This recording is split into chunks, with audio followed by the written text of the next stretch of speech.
Hello friends, welcome back to my YouTube channel. કેમ છો બધા? આઈ હોપ તમે બધા મજામાં હશો. અને તમે લાસ્ટ વ્લોગની અંદર જોયું એમ કે અમે વૃદ્ધાશ્રમની મુલાકાત લીધી હતી અને બહુ જ મજા આવી ગઈ. ત્યાં બધાની સાથે વાતચીત કરીને, બધાની જોડે મળીને બહુ જ મજા આવીને અમે બધા તો એવું માનીએ છીએ કે અમારે દરેક મહિને ટ્રાય કરીશું ત્યાં જવાનું થશે તો જઈશું. કેમ કે આપણે બધા જે બધાને જરૂર છે એ લોકોને તો સમય આપીએ જ છે, પણ જેને માણસની ખરેખર જરૂર છે એ લોકો સાથે ટાઈમ સ્પેન્ડ કરીએ તો ખરેખર બહુ જ મજા આવે ને એ લોકોને પણ બહુ આનંદ થાય.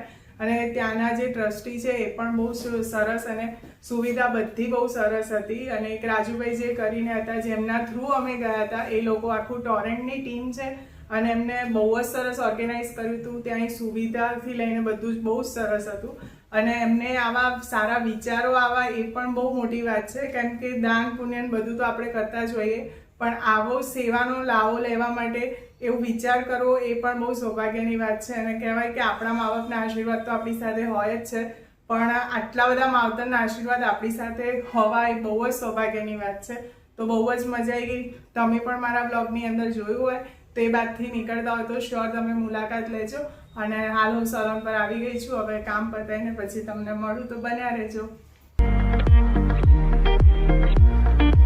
હેલો ગાઈઝ, ફાઇનલી હું ઘરે આવી ગઈ છું અને અત્યારે હું વોકિંગ કરી રહી છું. મારો અત્યારે વોક ટાઈમ છે. હું ઘરે આવું એટલે પહેલાં બ્લેક કોફી પીવું, બ્લેક કોફી પીને પછી વોક કરું. અને આખા દિવસમાં હું 1 કલાક મારી બોડી પાછળ આપું છું, તો પણ એઝ ઇટ ઇઝ છે, કંઈ નહીં થાય તો બધું. અને હવે જમવા બનાવી દીધું છે મેં, તો જમવાનું શું છે હું નીચે જઈને તમને બતાવીશ. મેં હજી આવ્યો નથી, તો એ આવે પછી જમવા બેસીશું. એન્ડ આજે ઘણું બધું કામ હતું એટલે હું ભૂલી જ ગઈ વ્લોગ લેવાનું કે કામમાં શું વ્લોગ લઉં, શું તમને બતાવું. પણ કંઈ નહીં, આઈ વિલ ટ્રાય ઇટ કે હું બધું જ હેન્ડલ કરી શકું, એટલું જલ્દી સ્ટેબલ થઈ જાઉં. તો કંઈ નહીં ગાઈઝ, બન્યા રહેજો.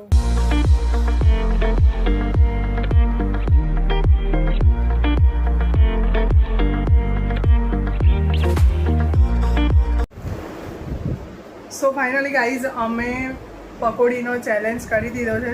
તમને ઇન્સ્ટામાં રીલ્સમાં જોવા મળશે. તમે ગેસ કરો કોણ જીતી ગયું હશે? ખુશી ના, તમે જોજો, સરપ્રાઈઝ છે. સરપ્રાઈઝ. અને મેં પકોડી બનાવી છે આજે, તો જોઈએ. સ્મિતને પૂછી લઈએ કેવી બની છે, કેમ કે એને જ ખાધી છે. મસ્ત બનાવી છે. ખાધા વગર ખાધી તો ખરી આટલી.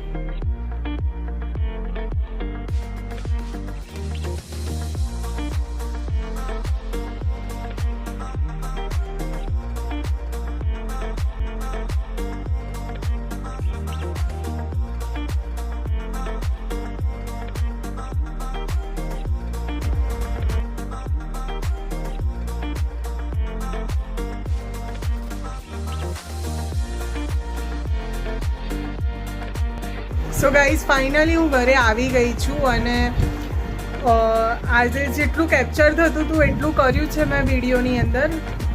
બાકી તો 100% ટ્રાય કર્યો છે મેં. એન્ડ અમે અત્યારે ગયા હતા બહાર સિટીમાં, સિંધુ ભવન બાજુ આંટો મારવા માટે, કેમ કે ઘણા દિવસ થઈ ગયા હતા તો ક્યાંય બહાર નીકળ્યા નહોતા, તો એના માટે બહાર ગયા હતા. ઘરે પાછા આવી ગયા છે અને કાલથી શ્રાવણ માસ શરૂ થઈ રહ્યો છે. તો કંઈ નહીં, આપણે ભોલેનાથને એવી પ્રાર્થના કરીશું કે આખો મહિનો આપણને સરસ શક્તિ આપે, સારી રીતે આપણે એ કામ પૂર્ણ કરીએ. જો આ બ્લોગ કેવો લાગ્યો એ મને જરૂરથી કમેન્ટ કરજો. અને બ્લોગ સારો લાગ્યો હોય તો લાઈક, કમેન્ટ અને વધુમાં વધુ શેર કરી દેજો. Thank you for watching this blog. આ વિડીયો હું અહીંયા જ એન્ડ કરું છું. બધાને મારા જય શ્રી કૃષ્ણ. બાય.